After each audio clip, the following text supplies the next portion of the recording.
ဇလန်လေးရဲ့ဆက်မှာတော့မင်းသမီးလေးရဲ့မိသားစုကတိုင်းပြည်ရဲ့တမိုင်းမှာထင်ရှားကျော်ကြားတဲ့မျိုးကြီးတစ်ခုဖြစ်ပြီးအဲ့လိုကြီးမြတ်တဲ့မိသားစုကနေသမီးနှစ်ယောက်လည်းမွေးဖွားလာခဲ့ပါတယ်။ဒါပေမဲ့မင်းသမီးလေးနဲ့မတူတာကတော့သူ့ရဲ့အမအရန်ထူးချွန်ပြီးတော့လည်းထက်မြက်လွန်းနေခဲ့ပါတယ်။တနေ့မှာဆိုရင်တော့ကြီးကျယ်ခမ်းနားတဲ့ကာပွဲတစ်ခုကရှိနေခဲ့ပါတယ်။အမဖြစ်တဲ့သူကလည်းအရန်ကိုမှလှပနေခဲ့ပါတယ်။ကာပွဲမှာကားနေတဲ့အချိန်မှာကောင်မကြီးတယောက်လည်းကြာသွားတဲ့အခါမကသူ့ရဲ့စွမ်းအားနဲ့ချက်ချင်းလဲကုသပေးလိုက်ပါတယ်။အဲအကြောင်းပဲအားလုံးကနောက်ထပ်စိတ်ဖြစ်လာမယ်ဆိုပြီးယုံကြည်သွားခဲ့ကြပါတယ်။စိတ်ဆိုတာကတော့ထူးဆန်းစမ်းကြဲတဲ့စွမ်းအားတွေကိုပိုင်ဆိုင်ထားတဲ့သူတွေကိုဒီတိုင်းပြည်ကနေပေးအပ်တဲ့ထူးပွဲစိတ်တစ်ခုလည်းဖြစ်ပါတယ်။အမားဖြစ်တဲ့သူကိုကြည့်ရတာသဘောကောင်းတဲ့ပုံရပေမဲ့မတီးမီနာကိုတုတ်ကတ်လာပြီးနေရာတကယ်ကိုတုံးမကျတဲ့သူမိသားစုရဲ့အချက်ခွဲတဲ့သူဆိုပြီးတော့တူလေးလည်းပြောသွားခဲ့ပါတယ်။ကာဝဲပြီးသွားတဲ့အခါမှာတော့တခြားမင်းလည်းမရှိတော့တာမို့နှစ်ယောက်သားအိမ်ကိုတူပြန်လာခဲ့ကြပါတယ်။မင်းသမီးလေးရဲ့စပင်းရောင်အဖေနဲ့မေနဲ့ပါမတူလို့မျက်လုံးရောင်ကလည်းအနီရောင်ဖြစ်နေကြတာမို့ငါတို့ကညီမအရင်နေရောဟုတ်ရဲ့လားဆိုပြီးတော့မေးနေပါတယ်။အမားဖြစ်တဲ့သူရဲ့စကလုံးတိုင်းကမင်းသမီးလေးရဲ့ရှင်တဲ့ကိုဓာတ်နဲ့လည်းထိုးဆွနေခဲ့လို့ဖြစ်ပါတယ်။နောက်ဆုံးမှာတော့အမားမင်းသမီးလေးကိုအမေသေးဆုံးရခြင်းရဲ့တရားခံနေပါပဲဆိုပြီးပြောလိုက်ပါတယ်။မင်းသမီးလေးမွေးပြီးတော့မကြခင်မှာပဲအမေဖြစ်တဲ့သူကကျမ်းမာရေးဆိုးရွားက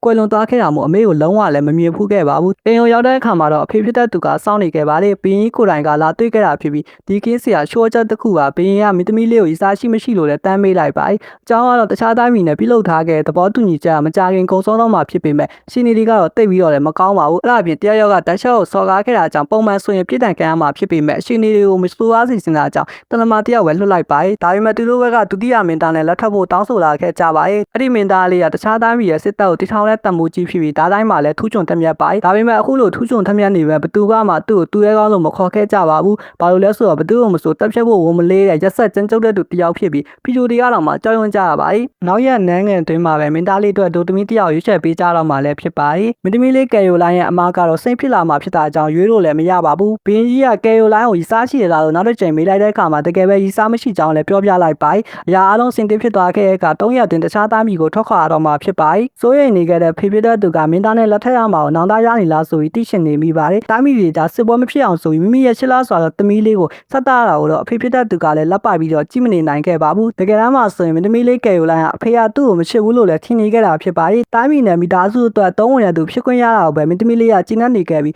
လက်ထပ်ပွဲကိုလည်းလက်ခံလိုက်ပါတယ်။မထော်သွားခင်မှာတော့မင်းသမီးလေးကအမေရဲ့အကြောင်းအကုန်လုံးပြောပြပြီးကိုတောင်းဆိုခဲ့ပါတယ်။အဲ့ဒီညတော့တားဖားနေရောက်လို့မိုးလင်းတဲ့အထိစကားတွေလည်းပြောနေခဲ့ကြပါတယ်။ကယ်ယိုလိုင်းရဲ့အမေဖြစ်တဲ့သူကနောက်ဆုံးထွက်တဲ့ဒီဘသူ့ကိုမှလည်းဘုံတိမသွားခဲ့ပါဘူး။ဒါပေမဲ့ဆက်စုတက်တဲ့စေကံမာလေးကဒါကိုရှောင်းသားတောင်နေပြီးမုန်းစရာကောင်းတဲ့အမဖြစ်တဲ့သူစီကိုတွားပြီးတော့တင်းပို့ပြလိုက်ပါတယ်။နောက်တနေ့မှဆိုရင်တော့ကယ်ယိုလိုင်းလေးကကိုလွန်သွားခဲ့တာ16နှစ်ကြာနေပြီဖြစ်တဲ့အမေရဲ့တင်းချိုင်းစီကိုပန်းနေယူသွားခဲ့ပါတယ်။လူတိုင်းကကယ်ယိုလိုင်းလေးကိုမိသားစုရဲ့ချက်ခွဲတဲ့သူလို့လည်းခေါ်ကြပါတယ်။ညံလည်းမကောင်းလို့ဘာပါရင်မှလည်းမပါဘဲနဲ့အဆိုးဆုံးကတော့အမေတေဆုံးမှုရဲ့တရားခံမှာဖြစ်ခဲ့ရတာဖြစ်ပါတယ်။ကံကောင်းကျင်တော့အဲ့ဒီချိန်မှာတိုက်ခိုက်လာခဲ့လေဖြီလေးကငင်းချမ်းတဲ့ချက်ပြမှုတစ်ခုလိုဖြစ်နေခဲ့ပါတယ်။အဲ့ဒါကြောင့်ပဲမင်းသမီးလေးကကြမ္မာစိုးကနေထပ်ပြီးမပြေးတော့ဘဲနဲ့အနာဂတ်တော့ယုံကြည်မှုကရှိသွားခဲ့ပါတယ်။အဲ့ဒီချိန်မှာတော့ကယ်ယိုလိုင်းရဲ့မားဖြစ်တဲ့သူကမျက်နှာချင်းဆိုင်ရောက်လာပြီးမင်းသားလေးကရက်ဆက်ပြီးစမ်းကျုပ်တဲ့သူဖြစ်ကြောင်းနဲ့မင်းသမီးလေးလိုတောင်းမကြတဲ့သူကဘယ်နေရာရောက်ရှင်းရှင်းခံရမှာမဟုတ်ကြောင်းလာရောက်စော်ကားသွားပါတယ်။ခရီးစဉ်ကိုတော့ရှိုးဝဲပြုလုပ်ရတာမို့လို့ပြန်လာကြတဲ့ရမတ်တီနဲ့ပေါမင်းတခြားတိုင်းပြည်စီကိုအတူတူဝင်ရောက်ကြမှာဖြစ်ပါတယ်။ရမတ်တီကလည်းအရင်များပါတယ်။ခုချိန်ကနေစပြီးဘာစီကံမှလိုက်ပါခွင့်ရတော့မှာမဟုတ်ဘဲနဲ့မင်းသမီးလေးတယောက်လည်းတွားရမှာဖြစ်ပါတယ်။ကယ်ယိုလိုင်းကကိုယ့်ကိုမိတ်ဆက်လိုက်ပြီးနောက်ကျသွားတဲ့အတွက်တောင်းပန်လိုက်ပါတယ်။အချိန်မှာတော့ခံညားရဲ့စပင်းနီနဲ့ထားရလိုက်တဲ့သူကမင်းသားလည်းဖြစ်ပါတယ်။ပြီးတဲ့အခါမှာတော့ကယ်ယိုလိုင်းလေးရဲ့လက်ကိုလည်းစုပ်ကင်လိုက်ပါတယ်။နှစ်ယောက်စလုံးကရထားလုံးတစ်စီးထဲမှာပဲတူတူလိုက်ပါကြမှာဖြစ်ပါတယ်။မင်းသားရဲ့လက်ထောက်ဖြစ်တဲ့သူစပင်းရွှေအောင်တဲ့မျိုးသားကတော့ထက်မြက်လာတဲ့ညံရည်နဲ့ပါမီရှင်ဆုံးတယောက်ဖြစ်လေကြော်ကြားတဲ့သူဖြစ်ပါတယ်။စစ်ဆက်ပွဲနဲ့မင်္ဂလာဆောင်မဲ့တည်င်းကနောက်နှစ်ပတ်ကြာမှာကြီးကျယ်ကျယ်နဲ့ကြီးညာမှာဖြစ်ပြီးဆိုလိုတာကတော့တလအတွင်းမှာမင်္ဂလာပွဲကိုကျင်းပသွားမှာဖြစ်ပါတယ်။အချိန်ကလည်းတိတ်မကြံတော့တာမို့မင်းသမီးလေးခင်ဗျာဒီတောင်ကိုတေချာကျေပွန်အောင်လှုပ်ဆောင်နိုင်ပါမလားဆိုပြီးစိုးရိမ်နေခဲ့မိပါတယ်။အဲဒီအချိန်မှာတော့ရဲမတ်တယောက်ကရောက်လာခဲ့ပါတယ်။ကယ်ယိုလိုင်းလေးကိုမျိုးတွေကတဲအိုကန်မှာနားသိရှင်တော်ကိုတမူးစီကိုတောင်းဆိုခဲ့ပေမဲ့အနေအများလုံးသာကြောင့်လည်းညှင်းပယ်ခံလိုက်ရပါတယ်။တပည့်နေတဲ့ကြားထဲမှာတပြားတွေကရောက်နေကြတာမို့အားလုံးကကိုယ့်ရဲ့နေရာစီပြန်သွားခဲ့ရပါတယ်။မိသားတွေကဝါမျိုးပြီးဆုံးသက်ဖြစ်တော့မဲ့အချိန်မှာတမီကောင်းလေးတယောက်မဖြစ်ခဲ့ရတာကိုခွင့်လွှတ်ပေးဖို့အတွက်လည်းတောင်းပန်နေခဲ့ပါတယ်။ကံကောင်းကျင်တော်မင်းသားကရောက်လာခဲ့ပြီးတော့ကဲထုတ်သွားခဲ့ပါတယ်။သူ့ကိုကာကွယ်ဖို့အတွက်မိမနှစ်ယောက်တုံးလိုက်ပေမဲ့ထင်သားရတယ်ပိုပြီးပြင်းထန်သွားခဲ့တဲ့အတွက်လည်းတောင်းပန်လိုက်ပါတယ်။ပြီးတဲ့အခါမှာတော့ဘေးကင်းတဲ့နေရာလေးစီလည်းခေါ်ဆောင်သွားခဲ့ပါတယ်။သဘောကောင်းတဲ့ရဲမက်လေးကတော့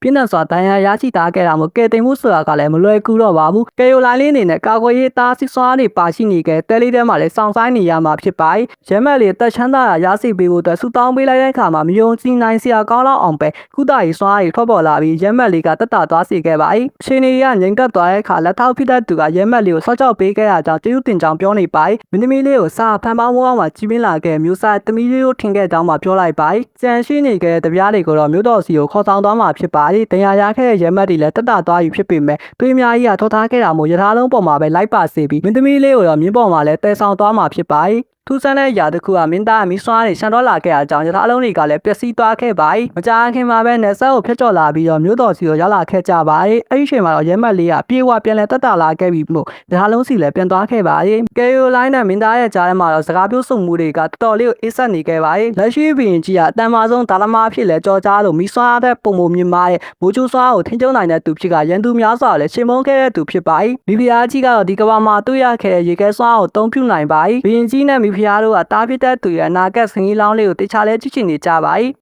မင်းသမီးလေးကယ်ရိုလိုင်းကအရန်ရင်ကုန်စိတ်လှုပ်ရှားနေအောင်မရတာကြောင့်ဘင်းကြီးကရင်ထဲမှာရှိရာတွေကိုပုံမှန်နေပြောဖို့စကားလမ်းကြောင်းပေးလိုက်ပါ၏အဲ့ဒါအပြင်မင်းသမီးလေးကအရန်ကိုလှပနေခဲ့တာကြောင့်စိုက်ကြည့်နေမိကြပါ၏အနီရောင်မျက်လုံးလေးတွေကမင်းသားကြီးရဲ့စပင်ရောင်းနဲ့လည်းအရန်တူနေခဲ့ပါတယ်ဒီတိုင်းပြည်မှာတော့ပထမစိန်ကြောက်တွေကထူးခြားတဲ့တိတ်ပဲရှိလို့မင်္ဂလာလက်စွပ်ကိုလည်းဒီလိုအနီရောင်ပထမနဲ့ပဲပြုလုပ်ပေးတော့မှာဖြစ်ပါ၏မနက်ဖြန်မှာဆိုရင်နန်းသွင်းပြုမှုတွေကိုလည်းစတင်တင်ကြားတော့မှာဖြစ်ပါ၏တင်ကြားပေးရမယ့်သူကတော့ဘေးမာကြီးကိုယ်တိုင်ဖြစ်ပါ၏တင်ယူမှုကလည်းအရန်မျက်လုံးနေခဲ့အကြောင်းသင်ခန်းစာတွေကိုခတ်တက်လေးတင်ပေးနိုင်ခဲ့လို့မင်းသမီးလေးရဲ့စီမှာမြင်မာရဲ့နားလေသဘောပေါက်နိုင်စွမ်းနဲ့မှတ်ဉာဏ်ကောင်းမှုရှိကြောင်းကိုလည်းတက်တည်ပြလိုက်ပါ၏ကယ်ရိုလိုင်းကမော်ဆွမ်းစစ်ဆေးမှုကိုငယ်စဉ်ကလေးကသူ့ရဲ့အမားနဲ့သူပြုလုပ်ခဲ့မှုပါတယ်မော်ဆွမ်းရှိမရှိဆိုတာကမွေးရပါလို့လူတွေကတမန်ခဲ့ကြပေမဲ့ဒါကတော့မှားယွင်းနေခဲ့ယူဆတစ်ခုလည်းဖြစ်ပါ၏ကလေးတွေရဲ့မော်ဆွမ်းကအရန်ကိုမတင်ငိမ့်နိုင်သေးတာမို့ဒီတိုင်းပြည်မှာတော့အသက်9နှစ်မှတစ်ကျဲအသက်16နှစ်မှတစ်ကျဲမဖြစ်မနေလဲထပ်ပြီးတော့စစ်ဆေးရပါတယ်ဆိုလိုတာကတော့မင်းသမီးလေးရဲ့စီမှာဆွမ်းအားရှိနိုင်မဲ့အလားအလာကရှိနေခဲ့ပါ၏စာတင်ပြီးတဲ့အခါမှာတော့မင်းသားစာကြည့်ရတာကိုမနစ်သက်ပန်းနဲ့ငယ်စဉ်ကလေးကလေ့ကျင့်ရင်လို့ဖို့ထွက်ပြေးတတ်ကြောင်းမင်းသမီးလေးကတိလိုက်ရပါ၏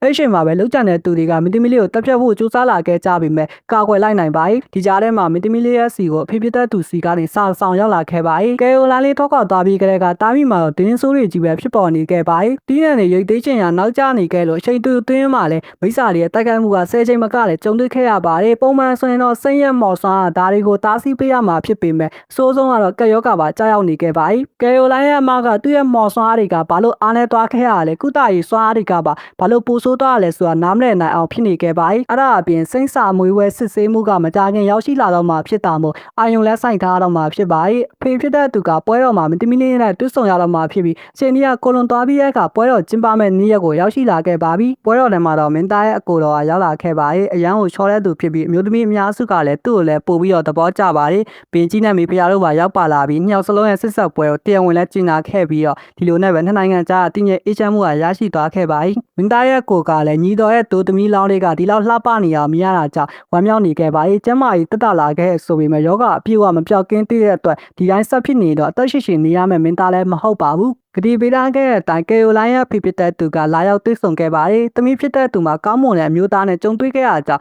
ဝမ်းသာနေခဲ့ရပေါ့။အဲ့ချိန်မှာတော့အဆောက်အဦတယောက်ကမင်းသမီးလေးရဲ့ဖေကိုမိမိသမီးကြီးကိုတက်ဖြတ်ဖို့ကြိုးစားခဲ့ဆိုပြီးဆွဆွဲပြလိုက်ပါ၏။ကယ်ရိုလိုင်းလေးရဲ့ရေထဲကိုအစိတ်ခတ်ဖို့ကြိုးစားတဲ့သူကိုဖမ်းဆီးမိခဲ့ပြီးအဲ့ဒီသူကမင်းသမီးလေးရဲ့ဖေကစတီကိုင်းနာလို့ထွက်ဆိုထားခဲ့ပါ၏။တကယ်တမ်းမှာဆိုရင်တော့ဒါကလုံးဝမဖြစ်နိုင်ခဲ့လို့အစိတ်ခတ်တဲ့သူရဲ့စပိန်နဲ့မျိုးလုံးရောင်ဘသူမှမသိတဲ့တခြားတိုင်းပြည်အယောင်ဖြစ်နေတာမို့လို့လိန်ညာနေတာပဲဖြစ်ပါ၏။ခုလိုမျိုးဖြစ်ရတဲ့ကနန်းပလင်လူပွဲနဲ့လည်းဆက်ဆက်နေခဲ့ပါအင်ပါယာမှာမင်းသားနှစ်ပါးရှိပြီးအကိုတော်မင်းသားကြီးကပုံမညံကောင်းကပေါင်းနေဆက်ဆံရေးလည်းကောင်းပါတယ်အားလုံးကသူ့ကိုပဲအင်ရှင်းမင်းသားဖြစ်လာမယ်လို့ထင်မှတ်ခဲ့ကြပြီးမဲ့ယောဂကြောင့်လည်းဒီအနာဂတ်ကဆုံးရှုံးခဲ့ရပါတယ်အဲ့ဒါတွေကြောင့်ပဲလူအချို့ကမင်းသားကြီးရဲ့ညီတော်ကိုပဲအင်ရှင်းမင်းသားဖြစ်စေရှင်ကြပါတယ်ဒါပေမဲ့မင်းသားကတော့ဘေးမဖြစ်ရှင်လို့နိုင်ငံရေးကိုလည်းလုံးဝစိတ်ဝင်စားခဲ့ပါဘူးထောက်ကန်တဲ့သူနဲ့ဆွမ်းကျင်သူတွေရှိနေခဲ့တာကြောင့်သူ့အကြောင်းပုံမြင်တွေအမျိုးမျိုးကလည်းလောက်ကျန်ပြီးတော့ဖန်တီးခံခဲ့ရပါတယ်တခါဆိုရင်မိခင်နဲ့ကလေးတယောက်ဘုံကွဲဖို့လှုပ်ထားတဲ့အချိန်မှာတခြားသူတွေကိုကယ်တင်ဖို့အတွက်ကလေးငယ်ကိုလည်းရှင်မုန်းပြလိုက်ရပါတယ်အဲ့ဒီချိန်ကနေစပြီးရက်ဆက်ပြီးကျုံအားလူကိုတက်ဖြတ်တက်မင်းသားလို့လည်းနာမည်ဖြတ်ခံခဲ့ရပါတယ်မင်းသမီးလေးရဲ့စောက်ကိုရွေးချယ်တဲ့နေရာမှာစီကံတချို့ရှိပါတယ်ယာရုနဲ့လိုက်ဖက်တဲ့စွမ်းရည်လည်းရှိရမယ်မိသားစုကတခြားမင်းသားကိုထောက်ခံတဲ့သူမဖြစ်ရလို့အမေကိုလိုက်နာဖို့တဲ့ဘာလို့မှတန်ဖိုးထားတာလည်းလုံးဝမရှိရပါဘူးတခြားစကားနဲ့ပြောရမယ်ဆိုရင်ငွေကြေးစင်တာမိသားစုနဲ့ကိုယ့်ရဲ့တက်ကိုပါမမောတဲ့သူလည်းဖြစ်ရပါမယ်မင်းသမီးလေးကယ်ရိုလိုင်းကတဝက်ပဲပြီးတဲ့လက်ကင်ပေါ်ဝါလေးကိုလည်းလက်ဆောင်ပေးလိုက်ပါတယ်စစ်စစ်တော်တယောက်တည်းမိမိကောက်ခွဲရမယ်သူရဲ့စီကလက်ဆောင်ရ ကြည့်ရှင်ကဂုံစရာလည်းဖြစ်ပါအကုန်လုံးပြီးစီးသွားခဲ့တဲ့လက်ကင်ပေါ်ဝါက